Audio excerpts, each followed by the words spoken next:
नमस्कार, ANB news देख रहे हैं आप। मैं हूं आपके साथ पल्लवी राजपूत और हमारे बुलेटिन बड़ी खबरों में आप सभी का स्वागत है। आइए रुक करते हैं खबरों का। पड़ोसी देश नेपाल में जारी राजनीतिक संकट अभी पूरी तरह से थमा नहीं है। इस बीच मौजूदा परिस्थितियों को देखते हुए पुष्प कमल दहल प्रचंड ने भारत से समर्थन की अपील की है। प्रचंड का कहना है कि नेपाल में इस वक्त लोकतंत्र की हत्या हो रही है, ऐसे में भारत की खामोशी ठीक नहीं है। आपको बता दें कि हाल ही में चीन की ओर से भी नेपाल कम्युनिस्ट पार्टी में जारी विवाद को सुलझाने की कोशिश हुई, जो सफल नहीं हो सकी। अब केपी शर्मा ओली और प्रचंड गुट में जारी तकरार के बीच प्रचंड की अपील सामने आई है। प्रचंड की ओर से एक इंटरव्यू में कहा गया है कि भारत हमेशा ही नेपाल में लोकतांत्रिक आंदोलन का समर्थन करता आया है। नेपाल में हुए सभी जन आंदोलनों में भी भारत की भूमिका रही है, लेकिन अब जिस तरह केपी ओली शर्मा द्वारा संसद को भंग किया गया, इस पर भारत की चुप्पी समझ से परे है।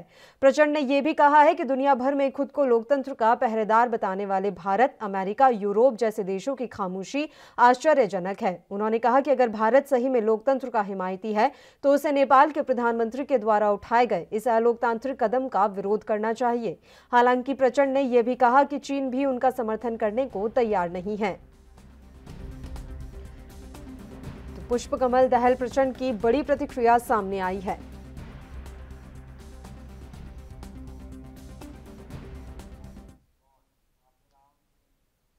और इस मसले पर चर्चा के लिए वरिष्ठ पत्रकार रोशन गौड़ इस समय हमारे साथ फोन लाइन पर जुड़ गए हैं। सीधा होने का रुख कर लेते हैं। रोशन जी, बहुत बहुत स्वागत है आपका एएनबी न्यूज पर।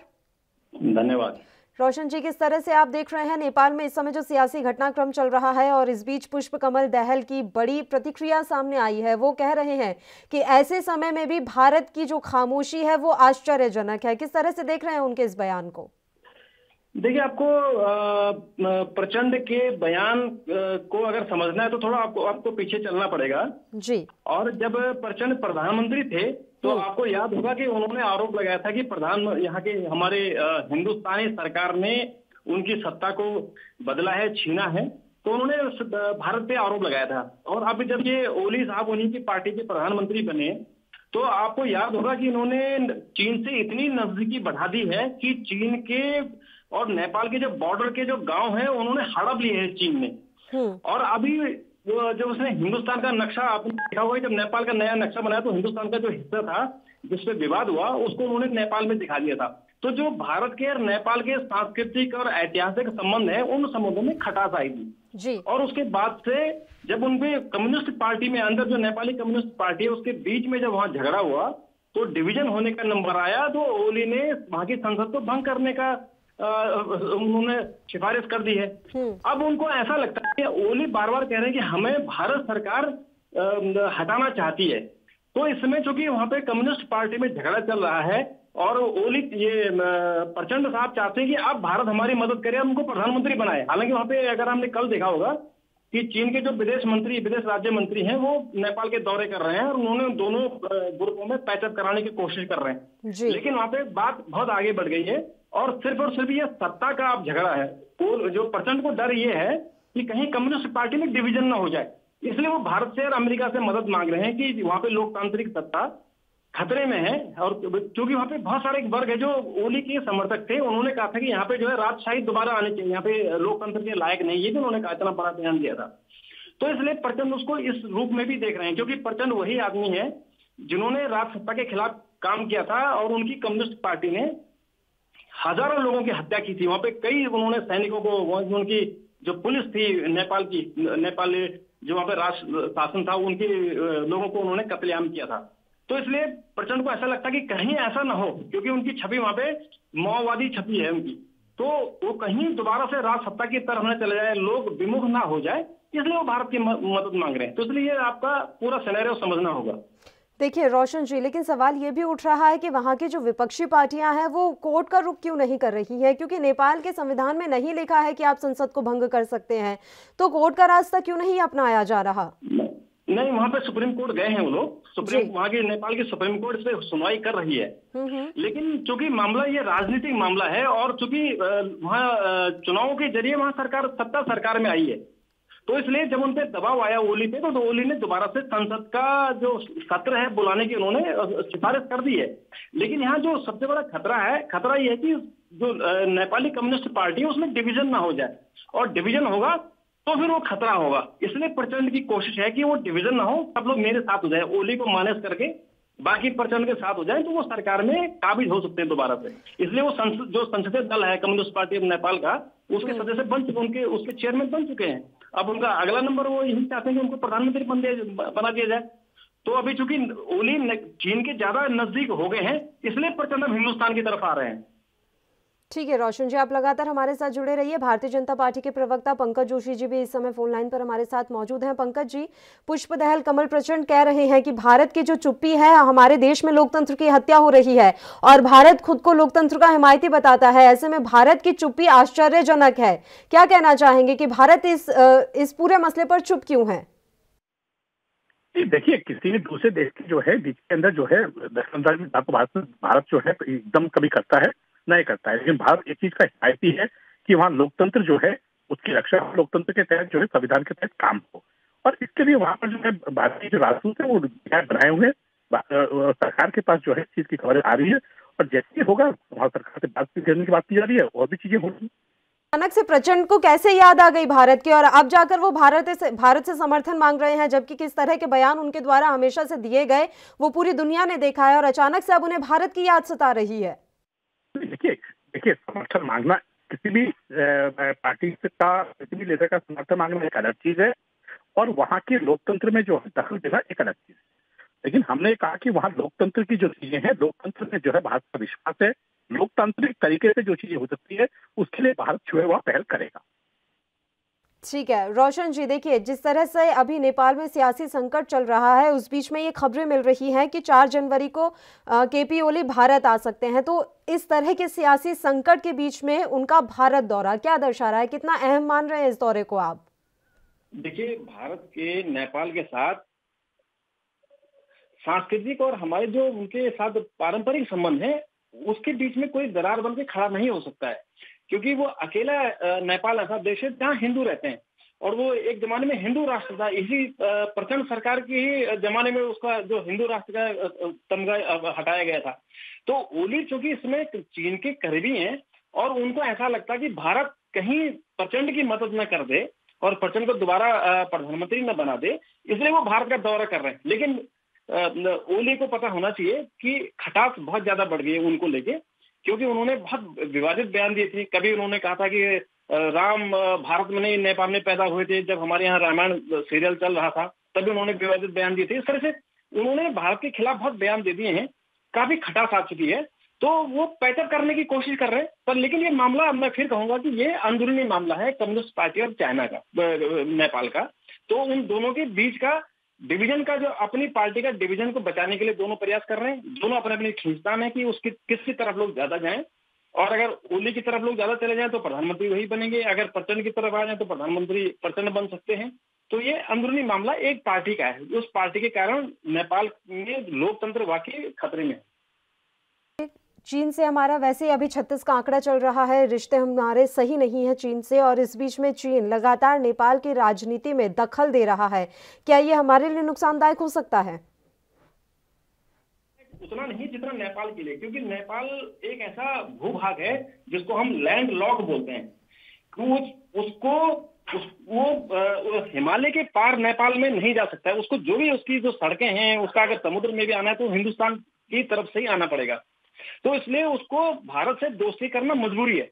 और लेकिन उसने ओली के कारण, पहले प्रचंड ने और उसके बाद ओली ने चीन से इतनी नजदीकी बढ़ा दी, उनसे बहुत ज्यादा कर्जे ले लिए। वहां की जो सड़कें हैं वो चीन बना रहा है, जो चीन से लगे हुए गांव हैं उन्होंने हड़प लिए हैं। तो अब उनको लग रहा है कि चीन खतरा है, जो कि पूरी दुनिया के लिए।